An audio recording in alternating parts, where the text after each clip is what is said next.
Hi, this is Alex from Groovy Entertainment. Today we got another book on record episode to do. Today's book is Sleeping Beauty from 1977. So let's get started.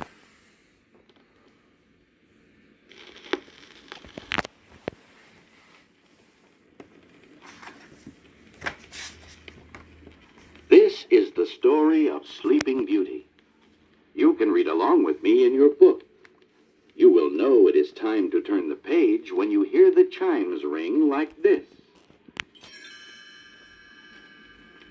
Let's begin now. In a faraway land, long ago, lived King Stephen and his fair queen. One day a daughter was born, and they called her Aurora. They named her after the dawn, for she filled their lives with sunshine. From near and far the people came, bringing their gifts to celebrate the royal birth. The most honored guests were the three good fairies, Fauna, Flora, and Merryweather. Each could give the child a single gift. Flora blessed the child with beauty. Fauna gave the gift of song, that she might sing like a nightingale. Little Merryweather was about to give her gift when suddenly there was a roar of thunder and a gust of wind. A blinding flash of light filled the great hall, and before them stood the evil Maleficent. Well, King Stephen, I was quite upset at not receiving an invitation. I, too, have a gift to bestow on the child. The princess shall indeed grow in grace and beauty. But before the sun sets on her 16th birthday, she shall prick her finger on the spindle of a spinning wheel and die. Oh no! The cry rose from every heart. But before anyone could seize Maleficent and make her take back her evil curse, she had vanished in a flash of flame. What a terrible situation. But there was hope. Merryweather still had her gift to give. Your Majesties, I cannot undo this wicked curse, but I can help. Merryweather waved her magic wand over the cradle. Sweet princess, if all this should come to pass, not in death but just in sleep, the fateful prophecy you will keep, and from this slumber you shall awake, when true love's kiss the spell shall break. But King Stephen was still fearful for his daughter's life. This does not take away the evil threat. We must take action. Let every spindle and spinning wheel in the country be burned. That night, the countryside was aglow with the light of burning spinning wheels. Meanwhile, the three good fairies were trying to think of a better plan. Merryweather told the others, A bonfire won't stop Maleficent. There must be some way we can protect Aurora from that wicked old witch. I know. Let us raise the princess in a secret hiding place. We will keep her safe until her 16th birthday. Sadly, the king and queen agreed. Disguised as simple peasant women, the three good fairies took the young princess to a tiny cottage deep in the woods. They called her Briar Rose instead of Aurora, and never told her she was a princess. So, for 16 years, the whereabouts of Aurora remained a mystery. On her 16th birthday, Briar Rose was picking berries when she chanced to meet a handsome young man riding in the forest. He was very kind. She was rather shy.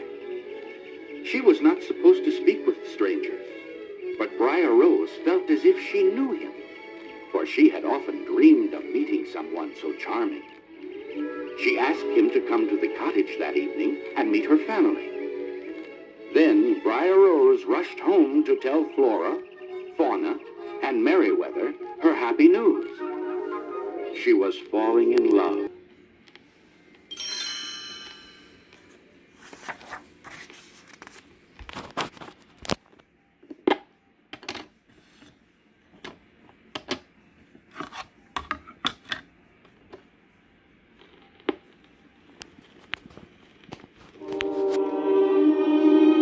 When Briar Rose told the fairy godmothers about her true love, they grew sad.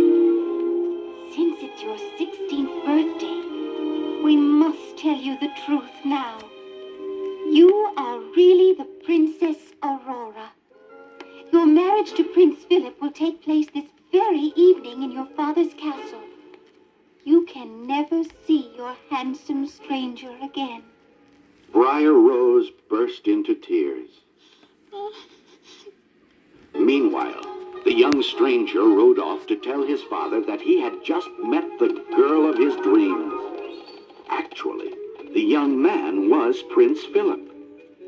When he told his father, King Hubert, about Briar Rose, the king became very upset. What? You've fallen in love with some peasant girl? I won't have it. I promised my neighbor, King Stephen, that you would marry his daughter, Aurora. You're a prince, and you're going to marry a princess. But Philip's mind was made up. Off he rode to the cottage in the woods to meet his true love, Briar Rose. But she was not there. The three good fairies had carefully escorted her to King Stephen's castle. The poor princess should have been happy, but all she could think of was her lost love. Merryweather led her up to her room. Cheer up, dear. You can't meet your father looking so glum.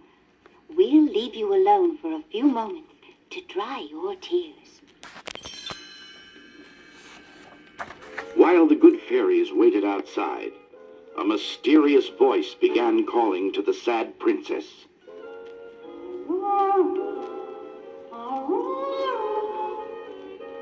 In a trance, she followed the haunting sound up a winding stairway to the top of the tower. Off in the distance, Merryweather heard the evil chant. Listen, it's Maleficent. The fairies rushed through the palace corridors, searching for the princess. Rose! Rose! Don't touch anything! But Maleficent's curse was far too powerful. The evil fairy called out from the shadows. Touch the spindle. Touch it, I say! As if in a dream, Aurora stretched out her hand to touch the shining spindle. The fairies finally found Maleficent, but alas, it was too late. You poor, simple fools, thinking you could defeat me, mistress of all evil. Well, here's your precious princess. Maleficent pulled back her long cape to reveal the beautiful Aurora lying in a deep sleep. Maleficent disappeared in a blaze of light. Her curse was complete. Now, only true love's kiss could save Aurora. Merryweather knew they must do something. No one must ever know of this wicked deed. We'll put everyone to sleep until Rose awakens. As the fairies cast their spell over the castle, they heard King Hubert say, "My son Philip has lost his head. He fell in love with some girl named Briar Rose." Flora realized that the young stranger Rose had met in the forest was really Prince Philip. But miles away, Maleficent was plotting. Prince Philip is the only person who can break my evil curse. I must find him at once. She and her demon army captured Philip and locked him in a deep dungeon. But the good fairies flew to Philip's rescue and freed him. They armed him with a magic sword and led him to the sleeping princess. Maleficent was furious when she found that the prince had escaped. Determined to stop him, she turned herself into a fiery dragon. But her evil could not overcome Philip's magic sword and his true love. Maleficent was destroyed. With the help of the three fairies, Prince Philip found the tiny tower room where his sleeping beauty lay. There, dreaming of her true love, was the Princess Aurora, the very same girl he had fallen in love with. He gave her a kiss. She opened her eyes and smiled. Maleficent's spell was broken. Soon the whole castle was awake, and the joyous wedding celebration began. And so, the Sleeping Beauty and her own true love were married and lived happily ever after.